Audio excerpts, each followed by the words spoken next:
أعوذ بالله من الشيطان الرجيم.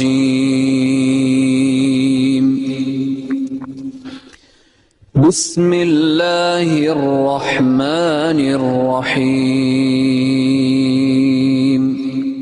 Ada beberapa ayat di sini akan disebutkan berhubungan dengan masalah prosesi terjadinya kiamat dan tanda-tanda. Cuma dalam buku Minhajul Muslim, Syekh Abu Bakar rahimahullah, beliau menggabungkan semuanya, jadi bercampur baur dalil. Makanya saya akan bacakan dulu semua dalilnya, dan nanti kita akan coba susun prosesi kejadian kiamat itu sendiri. Sekarang ayat yang dibacakan adalah ayat yang berhubungan tentang masalah salah satu tanda-tanda hari kiamat besar. Jadi ada 11 tanda-tanda kiamat besar yang disepakati oleh para ulama. Salah satunya adalah ini. Ya. Surah Al-An'am ayat 82. A'udzu billahi minasyaitonir rajim. Wa idza waqa'al qawlu 'alaihim akhrajna lahum dabbatan minal ardi tukallimuhum anna an-nasa kanu biayatina la yuqinun.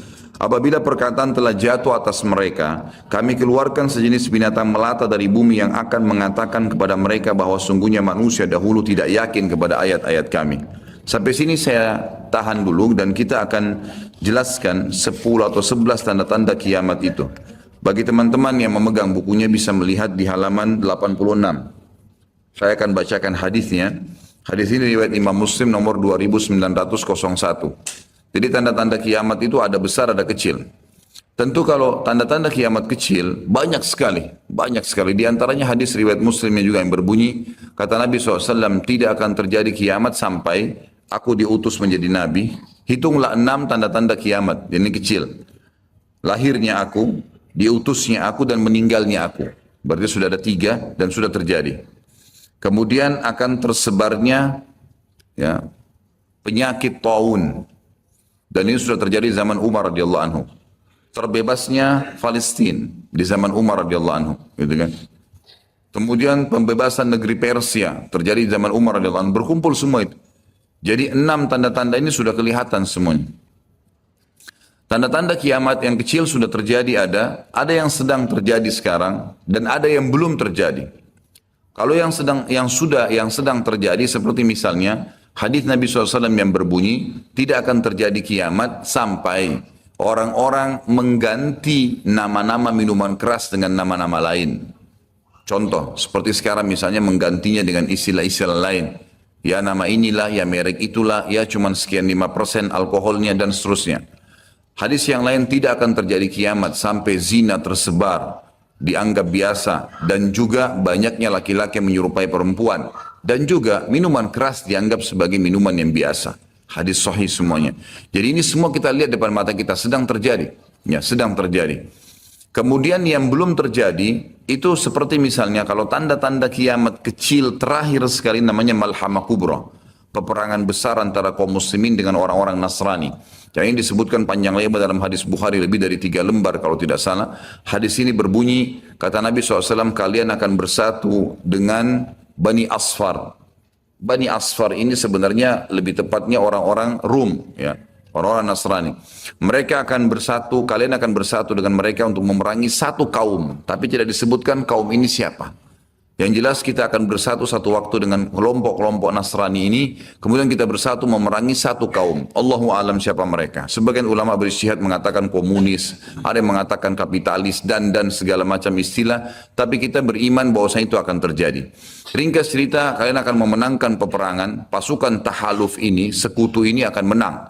Kemudian setelah itu bubarlah semua pasukan dan tersisa pasukan di negeri Syam, di negeri Syam. Dan dari hadis ini juga ulama sekarang mengatakan kasus Syria ini akan berakhir dengan sendirinya. Karena memang hadis ini menjelaskan adanya ketentraman di negeri Syam.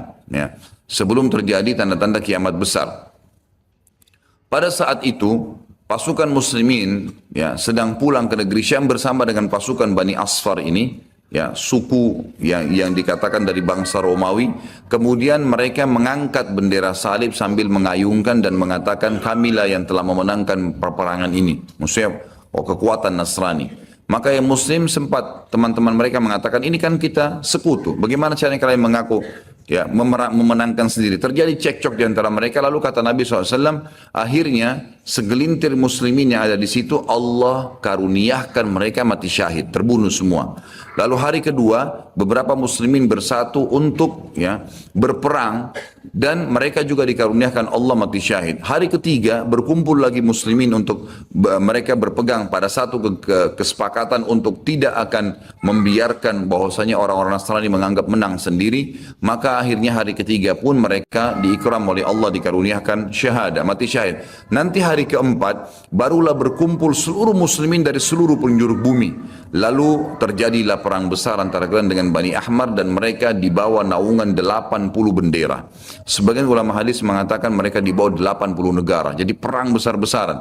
Dan di dalam kegiatan orang-orang Nasrani di sebagian pastor dan pendeta, mereka menamakan akan terjadi nanti perang salib besar, puncak daripada penentuan siapa yang menang dan siapa yang kalah. Kita sebagai orang muslim bukan sedang memicu emosi untuk mempersiapkan diri, tapi memang ini hadis Nabi SAW, wahyu yang menyampaikan kita akan berperang melawan mereka, dan ini perang besar-besaran seluruh dunia akan terjadi. Maka kalian pun akan berperang, tapi tidak disebutkan waktunya berapa lama, sampai pasukan kalian menembus wilayah Rum, dan kalian berhasil menjebolkan temboknya dengan takbir dan tasbih, berzikir. Dan tembok ini sebagian ulama mengatakan adalah Vatikan. Karena memang satu-satunya markas orang-orang Nasrani yang menggunakan pintu gerbang. Kalau dibuka dianggap ada sebuah keputusan penting. Kalau ditutup berarti sudah segala macam ya yang mereka kultuskan sekarang. Temboknya itu akan rubuh dengan takbirnya muslimin. Sebagian ulama hadis mengatakan karena banyaknya jumlah pasukan, sampai akhirnya suara mereka begitu bergemuruh dan akhirnya meruntuhkan tembok itu. Allahu a'lam, itu makna hadis. Kemudian pada saat itulah syaitan, iblis menjelma jadi manusia, lalu teriak di tengah-tengah pasukan muslimin berkata, wahai muslimin, Dajjal sudah keluar di tengah-tengah kalian. Dajjal sudah keluar di tengah-tengah kalian. Maka teriakan ini membuat pasukan muslimin, mereka tahu benar pada saat itu hadis Nabi SAW yang berbunyi, diriwayatkan Imam Bukhari Muslim, kalau kalian dengarkan Dajjal keluar di satu lokasi, maka selamatkanlah diri kalian walaupun ke gunung-gunung. Gitu kan. Janganlah seseorang dari kalian berkata imannya kuat lalu dia sengaja menemui Dajjal, akhirnya dia menjadi pengikutnya. Jadi para mujahidin tahu masalah itu. Mereka bukan tidak berani, tapi mereka mengikuti sabda Nabi SAW. Maka mereka pun akhirnya pada klub pulang masing-masing. Kata Nabi SAW, mereka pun bubar ke wilayah masing-masing. Pada saat mereka tiba di wilayahnya, ternyata Dajjal tidak ada. Itu berita dusta. Dan pada saat itulah Dajjal keluar. Pada saat itulah Dajjal keluar. Dan Dajjal adalah tanda-tanda kiamat besar yang pertama. Tanda-tanda kiamat besar yang pertama. Jadi ini akan terjadi. Ini sekaligus saya menitik beratkan, ya tidak bolehnya sembarangan orang ngomong. Sekarang soalnya ada beberapa orang, semoga Allah berikan hidayah, menentukan tahun ya akan terjadi kiamat. Bagaimana caranya menentukan tahun ini? Ini tanda-tanda depan mata kita masih ada yang belum terjadi. Dan ini peperangan besar seluruh dunia, ini nggak main-main, ini bukan perang 1-2 hari. Ini peperangan yang besar sekali, gitu kan? Jadi Allahu alam kita masih menemukan atau tidak. Tapi yang jelas menurut tanda-tanda sekarang, kita masih ada di fase-fase tanda-tanda kiamat kecil yang sedang terjadi. Tapi kita menyampaikannya, gitu kan? Yang jelas ini sesuatu yang masih Allahu alam. Berapa lama? Tapi dari hitungan tahun tidak mungkin 20-30 tahun. Bukankah banyak orang menebak-nebak tahun 2000 sekian akan kiamat, 2000 sekian akan kiamat. Ini semua dari mana? Kita punya kiai dan guru kita Nabi Muhammad SAW menyampaikan kepada kita tanda-tandanya ada sebelum terjadi kiamat. Tanda-tanda itu tidak akan terjadi kiamat. Kemudian kita akan masuk menjelaskan teman-teman sekalian tanda-tanda kiamat besar. Ada 11 yang disepakati tanda-tanda kiamat besar. Sebagaimana disebutkan di dalam hadis riwayat Imam Muslim. Yang pertama adalah keluarnya Dajjal. Dan Dajjal ini diambil dari kata-kata Dajjal yang berarti kekacauan. Kekacauan. Dan ini digunakan untuk nama seseorang yang memang akan dikeluarkan oleh Allah Azza wa Jal sebagai fitnah bagi kaum muslimin. Makanya kita dalam tahiyat membaca wa'udzubika min fitnatil masihi dajjal, dan jauhkanlah kami dari fitnahnya Masih Dajjal. Nanti akan saya paparkan panjang lebar. Yang kedua adalah sementara Dajjal membuat kerusakan di muka bumi, maka akan keluar Mahdi. Yang kata Nabi SAW, akan keluar seseorang yang sama namaku, Muhammad bin Abdullah, akan sama paras wajah dan poster tubuhku, sama persis dengan Nabi SAW, alisnya, matanya, kulitnya, dan dari keturunanku, dari kota Madinah. Jadi kan sebagian ulama hadis mengatakan ini kemungkinan dari turunan Hasan radhiyallahu anhu, karena memang sekarang yang banyak di Madinah itu turunan Hasan radhiyallahu anhu. Maka dia akan keluar dan Allah mengubahnya dalam sehari semalam. Kemudian dia keluar dari Madinah ke Mekah lalu dibaiat dengan 300 orang, lalu kemudian mereka membentuk pasukan untuk mengejar Dajjal. Kemudian yang ketiga, pada saat itu, nanti akan saya jelaskan penyelidikan ini garis umumnya dulu. Yang ketiga akan turun Nabi Isa alaihissalam. Pada saat pasukan Mahdi sudah sampai di masjid, ya, Menara Putih, dikatakan, dan subhanallah, masjid itu kata ulama hadis ada sekarang di Damaskus, di ibu kota Syria. Ada masjid yang disebutkan Menara Putih dan Nabi SAW sebutkan dengan nama Menara Putih. Nanti mereka akan singgah sholat asar situ lalu Isa alaihissalam turun. Kemudian setelah itu, setelah Isa alaihissalam ya, datang turun kemudian memerangi Dajjal, datang tanda-tanda hari kiamat. Yang keempat adalah Ya'juj wa Ma'juj. Dua suku yang dari anak Adam diciptakan oleh Allah Subhanahu wa taala, tapi mereka berbeda dengan kita. Mereka sangat beringas, memakan semuanya. Kala jengking, ular, hewan-hewan, jumlahnya banyak. Bahkan seseorang di antara mereka tahu kalau akan mati kalau seandainya sudah memiliki 1000 orang anak. Dan mereka akan membuat kerusakan, membunuh semua yang ditemui. Kafir, beriman, tidak ada urusan. Selain mereka akan dibunuh. Ini ada ciri-cirinya. Ya, ada ciri-ciri yang akan saya sebutkan nanti. Ringkas cerita, mereka akan membuat kerusakan dan Allahu a'lam berapa lama di situ. Isa alaihissalam dan kaum mukminin akan sembunyi di gunung-gunung dan mereka akan mati bukan dengan peperangan dengan kaum mukminin tapi dengan doa Isa alaihissalam yang berdoa lalu Allah matikan mereka dengan satu kali mati. Maka semua miliaran orang yang Ya'juj ini mati tiba-tiba. Kemudian Isa alaihissalam pun berdoa kepada Allah agar dihilangkan jenazah mereka karena seluruh bumi ini dipenuhi dengan jenazah mereka. Sampai disebutkan dalam hadis mereka akan turun di sebuah sungai Tibriyah di wilayah Syam. Mereka minum sungai tersebut, orang terakhir mereka datang sudah nggak temukan lagi ada airnya, saking banyaknya jumlahnya. Dan saya pernah tanyakan ke dosen saya sendiri waktu tingkat 3 kuliah bicara masalah Ya'juj Ma'juj ini, saya bilang, Syekh, apakah ada orang dari kita yang ikut dengan pasukan mereka? Maka syekhnya mengatakan sama sekali tidak ada. Karena kita beranjak daripada hadis Nabi SAW, seseorang yang antara mereka tahu dia akan mati kalau sudah punya 1000 orang anak. Dan mereka akan membunuh semua selain mereka. Jadi ada ciri khasnya sendiri. Kemudian setelah mereka mati pun, Isa alaihissalam berdoa, lalu Allah SWT datangkan burung-burung yang besar dari arah barat, yang mencengkram mereka satu-satu, lalu dibuang ke lautan ke arah timur. Kemudian Allah turunkan hujan yang membersihkan kotoran-kotoran mereka. Jadi sudah ada tanda-tanda kiamat pertama Dajjal, nanti akan saya ceritakan ceritanya. Kemudian ada Mahdi keluar dari Madinah, kemudian turunnya Isa alaihissalam, kemudian Ya'juj Ma'juj. Setelah berjalannya waktu, maka akan terjadi orang-orang kufur kembali kepada risalah langit. Setelah pada saat itu Isa alaihissalam sudah meninggal dunia, sudah mulai sebenarnya tentram, orang sudah mengenal Allah, tapi dengan berjalannya waktu manusia mulai lalai, mulai lagi kembali menyembah berhala, mereka lagi berbuat zina, mereka melakukan kekacauan, maka keluar tanda-tanda kiamat besar yang kelima, yaitu keluarnya dabbah atau hewan melata. Yang hewan melata ini akan keluar dari tanah, berbentuk seperti hewan, tapi dia bisa berbicara dan dia membawa cap yang dia mencap orang beriman dan orang kafir. Setiap kali mereka buat kesalahan,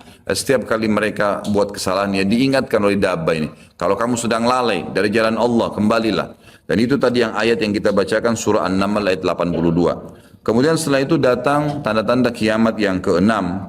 Setelah keluarnya dabbah, maka akan terjadi 6, 7, 8 sekaligus tanda-tanda kiamat ini. Yaitu terjadinya longsor besar di wilayah timur Jazirah Arab, tepatnya wilayah timur itu Irak, Iran, Afghanistan, Rusia, itu wilayah timur Jazirah Arab. Akan terjadi longsor besar yang tidak bisa lagi ditutup. Dan terjadi juga longsor besar, tanda-tanda kiamat yang ketujuh, itu adalah di Jazirah Arab dan juga terjadi di wilayah baratnya Jazirah Arab, yaitu wilayah Afrika. Dan ini juga akan longsor besar, gitu kan. Kemudian terjadilah tanda-tanda kiamat yang selanjutnya, yang ke berapa? 9. Keluarnya api dari wilayah Qa'rul Aden namanya, atau wilayah padang pasirnya wilayah Aden. Aden salah satu kota di Yaman, gitu kan. Dan sekarang ini sudah ada diangkat di YouTube, dicuplikan, dan saya pernah lihat sebagian padang pasir wilayah Aden ini yang disebutkan dengan Ka'ril Aden itu memang tidak ada orang yang tinggal situ karena panasnya, gitu kan. Dan ada wilayah padang pasir yang sempat terbelah dan mereka melihat dan diteliti secara ilmiah di bawah itu ada api yang sangat besar. Jadi ini sudah disebutkan dalam hadis Nabi Sallallahu Alaihi Wasallam. Kemudian selanjutnya akan terbit matahari dari barat sebagaimana dia biasa terbenam dari situ. Ini ada berapa? 10 ya? Berarti ada satu yang tertinggal. Ya, iya, keluarnya asap, maaf. Jadi sebelum terjadinya longsor 6, 7, 8 tadi, yang keenamnya itu adalah kelihatannya kabut. Di seluruh muka bumi ini akan terjadi kabut yang menutupi dunia bumi ini, dan semua dunia ini akan melihat kabut itu dalam beberapa waktu. Inilah 11 tanda-tanda kiamat besar. Baik, kita akan rincikan dengan izin Allah satu persatu. Kalau terjadinya atau keluarnya Dajjal, ini disebutkan dalam banyak hadis, banyak sekali, dan ini yang paling banyak diingatkan. Di antaranya hadis Bukhari yang berbunyi, kata Nabi SAW, tidak ada seorang Nabi pun kecuali sudah mengingatkan kaumnya tentang si buta sebelah kanan. Ya. Jadi memang dia cirinya buta sebelah kanan. Dajjal memiliki ciri khas, rambutnya keriting, kemudian kulitnya mendekati hitam. Ya. Jadi sawo matang, badannya kekar, kemudian dahinya lebar, ya. Dan orangnya mata kanannya rusak seperti anggur yang sudah rusak. Dan kata Nabi SAW, ingatlah dia akan mengaku sebagai Tuhan, dan ketahuilah Tuhan kalian Allah tidak buta sementara dia buta. Kemudian orang-orang pada bertanya, ya Rasulullah, bagaimana bisa orang mengikutinya? Kata Nabi SAW, pada saat itu dunia akan ditimpa kelaparan. Dan Dajjal memiliki bergunung-gunung makanan. Ini bahasa wahyunya begitu. Allahu alam seperti apa. Yang jelas dia bergunung-gunung memiliki makanan. Dan dia akan melewati seluruh muka bumi ini. Tidak ada satu tempat pun kecuali dia akan lewati, melainkan akan dilewati kecuali Madinah dan Mekah. Itu yang dia tidak bisa masukin. Dajjal akan membuat kerusakan di muka bumi 40 hari. Satu hari pertama seperti setahun, satu hari kedua seperti sebulan, satu hari ketiganya seperti sepekan, dan sisa harinya seperti hari-hari kalian. Berarti setahun, 2 bulan, 2 pekan. Dan ini kemungkinan kata sebagian ulama, dia akan menggunakan teknologi yang ada sekarang. Karena Nabi SAW mengatakan, akan keluar Dajjal dari wilayah Yahudiyah di Khurasan. Wilayah Yahudiyah ini subhanallah, sekarang di Iran ada satu perkampungan namanya Yahudiyah. Diberikan nama itu. Dan mayoritas penduduknya orang Yahudi. Kata Nabi SAW, Dajjal akan keluar dari wilayah Yahudiyah di Khurasan. Khurasan itu Iran. Gitu kan? Dan sekarang ini sudah ada, semua ini ada. Tidak mungkin salah sabda Nabi SAW. Dikatakan akan keluar dan diikuti dengan 70.000 orang Yahudi. Dan sebagian ulama hadis mengatakan pada saat itu teknologi sangat canggih seperti sekarang, lebih canggih lagi, gitu kan? Sehingga Dajjal mengelilingi muka bumi ini dengan 1 tahun 2 bulan 2 pekan itu sudah kelilingi seluruh dunia. Dan setiap kali kata Nabi SAW dia memasuki sebuah wilayah dan orang-orang beriman padanya, maka wilayah itu akan subur, turun hujan dari langit. Perekonomian mereka, ya, perkebunan, peternakan, semua akan subur. Dan setiap wilayah yang ditinggalkan oleh Dajjal tidak mau beriman, maka akan susah, hujan tidak turun dari langit, hasil mereka mengurang dan seterusnya. Jadi memang ini sabda Nabi SAW disuruh kita menghindar, bukan melawannya. Dajjal akan terus membuat kerusakan di muka bumi dan banyak sekali pengikut-pengikutnya. Kata sebagian ulama hadis, beritanya akan merambak sangat cepat dan banyak pengikutnya karena menggunakan media. Kemungkinan menggunakan media kayak kita sekarang merambat luar biasa, mudah ditangkap informasinya. Dajjal akan dikenal oleh orang-orang, Jadi orang-orang akan banyak yang tidak beriman sama Allah, yang munafik, semuanya ikut. Termasuk ada yang mengaku Islam tapi munafikin menjadi pengikutnya Dajjal. Ya.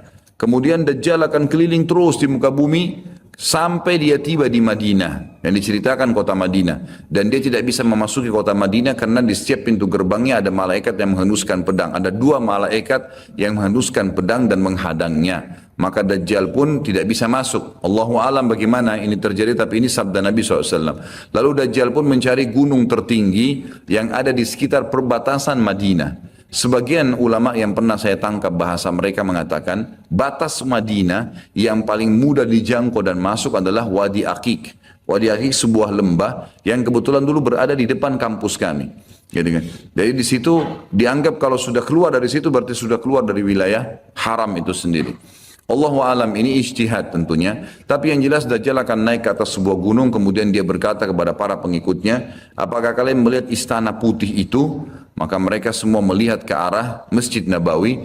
Lalu mereka mengatakan iya. Kata Dajjal, itulah istananya Muhammad yang aku tidak bisa jangkau. Dan subhanallah sekarang Masjid Nabawi warnanya seperti istana putih. Gitu kan? Tanpa disadari menggunakan marmer putih, besar. Begitu juga dengan perluasannya nanti. Memang kalau dari kejauhan seperti istana yang sangat mewah. Gitu kan?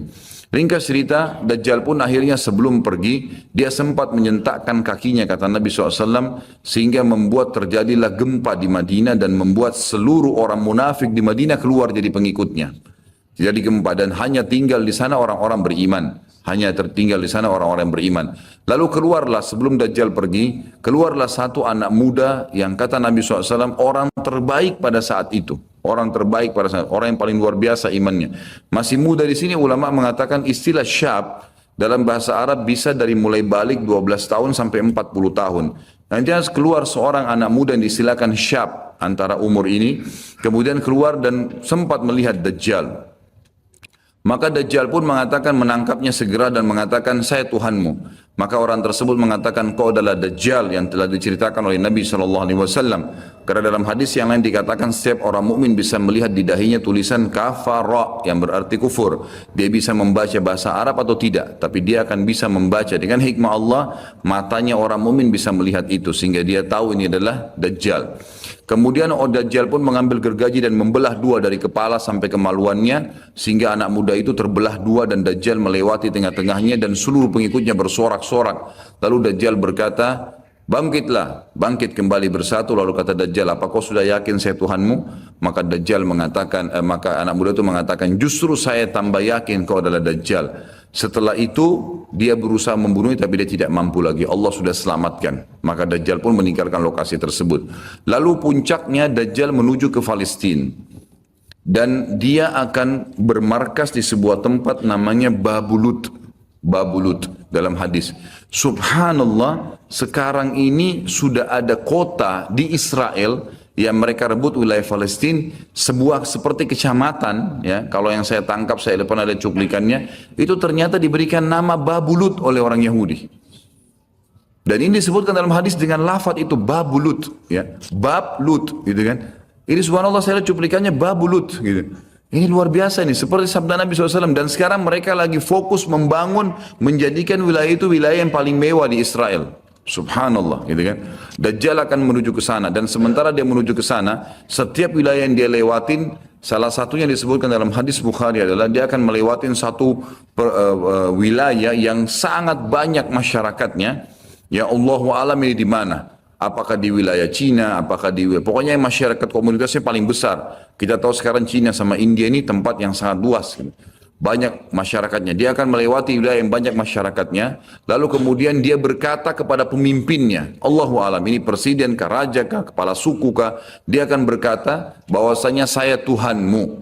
Maka orang itu mengatakan, apa buktinya kau Tuhan saya?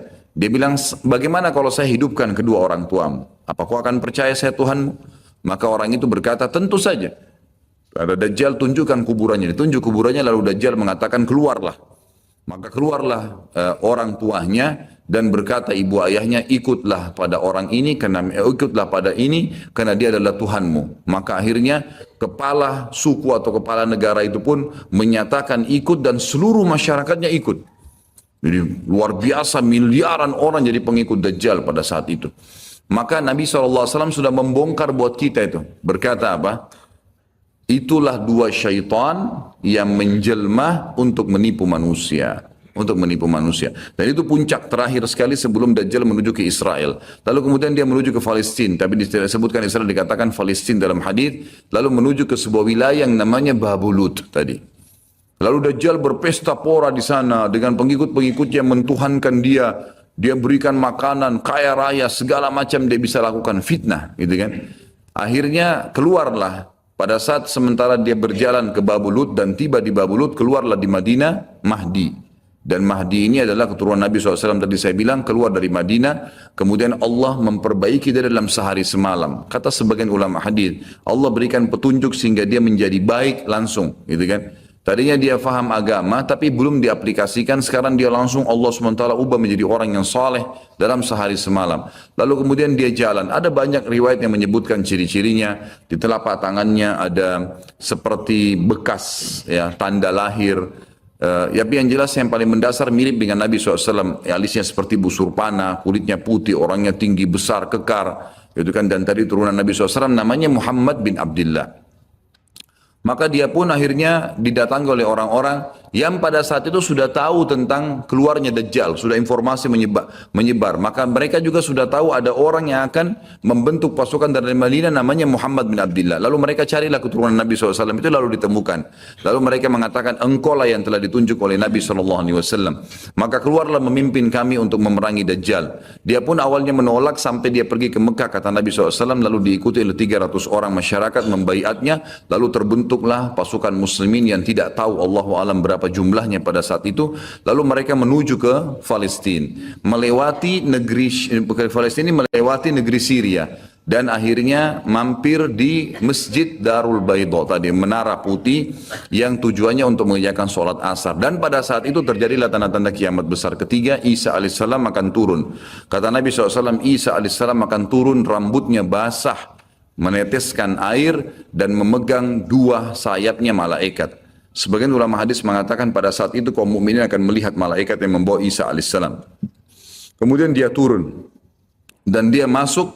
Kemudian kata Nabi SAW, Mahdi adalah satu-satunya orang, ya salah satu orang yang Nabi sholat jadi makmum di belakangnya. Karena waktu turun Nabi Isa, orang sudah tahu semua ini akan turun, lagi berkumpul gini mau sholat, pas mau iqamah sholat Isa alaihissalam turun. Dan orang-orang sudah mengatakan Isa sudah datang. Jadi informasi pasti, bukan lagi yang diragukan, bukan masih nebak ini Isa atau bukan, mereka sudah tahu. Turunnya kelihatan dan mereka masuklah. Lalu kemudian Mahdi mengatakan silakan memimpin, hai Nabiullah. Kata Nabi Allah, imam dari diri kalian, dari kalian sendiri, dari kaum muslimin. Maka akhirnya dia pun menjadi imam. Kemudian terbentuklah pasukan tersebut, tiba di Babulut. Saya tutup dengan kisah Babulut ini. Pada saat tiba di Babulut, ya, tiba di Palestina, maka Dajjal tidak tahu yang datang ini siapa. Disebarkan berita oleh pengikutnya mengatakan, hai Dajjal, sudah datang pasukan yang ingin memerangi kita. Lalu Dajjal mengatakan, siapa yang berani mengalahkan saya? Siapa yang bisa? Bukakan pintu gerbang, kita tantang. Dia nggak tahu kalau Isa alaihissalam yang datang. Kemudian pada saat dibukakan, Dajjal dengan sombongnya, dia tahu dia tidak mati, gitu kan? Punya kekuatan super yang luar biasa. Begitu dibuka pintu gerbang, dia sengaja nunggu di pintu gerbang untuk menunjukkan, mendemonstrasikan kemampuannya di depan para pengikutnya. Ternyata waktu dibuka pintu gerbang, Isa alaihissalam di depan pasukan muslimin. Dan akhirnya begitu melihat Isa, dia coba melarikan diri dan badannya meleleh seperti melelehnya lilin, gitu kan? Jalan terus meleleh sampai akhirnya Isa alaihissalam mengejarnya sambil mengatakan, wahai musuh Allah, sudah saatnya kau mati. Diletakkan di tanah, ditekan oleh Isa alaihissalam, lalu kemudian ditombak di antara dua matanya dengan tombak emas, yang akhirnya membuat Dajjal mati. Pada saat itu pun Yahudi mengetahui masalah itu, sehingga mereka menyebar. Ya, mereka menyebar dan Isa alaihissalam sudah tahu instruksi dari Allah untuk membunuh semua pengikut Dajjal. Maka semua pun pengikut Dajjal dari Yahudi ini menyebar di bawah pohon, di atas batu, dan semuanya akan berbicara mengatakan, hai muslim ini Yahudi, bunuhlah dia. Maka semuanya pun dibunuh oleh kaum muslimin kecuali satu pohon, pohon garkat. Pohon garkat ini pohon yang punya duri dan buahnya pahit. Dulu di kuburan Baqi cukup banyak. Ya, sekarang subhanallah di Israel paling banyak ditanam pohon garkat. Karena mereka tahu bahwasanya itu tidak akan berbicara untuk menunjukkan siapa mereka. Jadi kebodohan orang Yahudi tahu kebenaran ini tapi mereka tidak beriman. Makanya wajar Ibnu Abbas berkata dalam nama ghairil maghdubi alaihim, bukan orang yang durmuka adalah orang-orang Yahudi karena kebodohannya. Maka pada saat itu pun dibunuhlah semuanya. Dan termasuk kata ulama hadis sebenarnya yang sembunyi di sekitar pohon garkat. Garkat ini tidak bicara, hai muslim ini Yahudi. Tapi orang Islam pada saat itu kata ulama hadis mengetahui kalau ini pohon garkat. Mengetahui kalau ini pohon garka. Jadi memang sudah punya gambaran. Sehingga walaupun sembunyi di pohon garka tetap akan dibunuh oleh kaum muslimin. Karena orang-orang Yahudi tidak mengikrarkan syahadat. Mereka walaupun sudah tahu kebenaran, mereka memang tidak mau syahadat. Makanya Nabi SAW mengatakan, jangankan Isa AS, Nabi Muhammad SAW saja di zamannya, kata beliau kalau ada 12 orang dari Yahudi yang mengucapkan syahadat, beriman pada saya, maka seluruh Yahudi akan beriman. Saking sulitnya, 12 orang saya sudah cukup. Tapi pada saat itu pun sama, walaupun dibunuh mereka tidak mau beriman kepada Allah SWT. Ini juga terjadi pada saat terjadi pembunuhan suku Quraidah. Jadi pada saat itu Nabi SAW mengepung mereka, diberikan kesempatan untuk taubat. Mereka tidak mau, akhirnya mereka menganggap kalau dibunuh oleh Nabi SAW, dibunuh oleh kaum muslimin, mereka akan menuju ke surga. Gitu kan? Jadi mereka pasrah dengan dibunuh. Mereka anggap itu akan menuju ke surga. Dan ini kebodohan. Ya, ini kebodohan. Maka pada saat itu selesailah urusan orang-orang Yahudi ini, dan Isa AS akan memimpin di muka bumi selama, ada riwayat mengatakan 7 tahun, ada yang mengatakan 40 tahun. Membuat keadilan, dan Isa akan membunuh semua babi, menghancurkan semua salib, dan tidak ada rumah satupun kata Nabi SAW di muka bumi kecuali akan masuk ke dalam Islam, baik dalam keadaan mulia ataupun menolak, terhina. Jadi sudah tidak ada, seluruh muka bumi ini akan jadi Islam pada saat itu. Jadi sampai sini insya Allah bahasan kita akan lanjutkan nanti. Allahumma bihamdika asyhadu an la ilaha illa anta astaghfiruka wa atubu ilaik. Wassalamualaikum warahmatullahi wabarakatuh.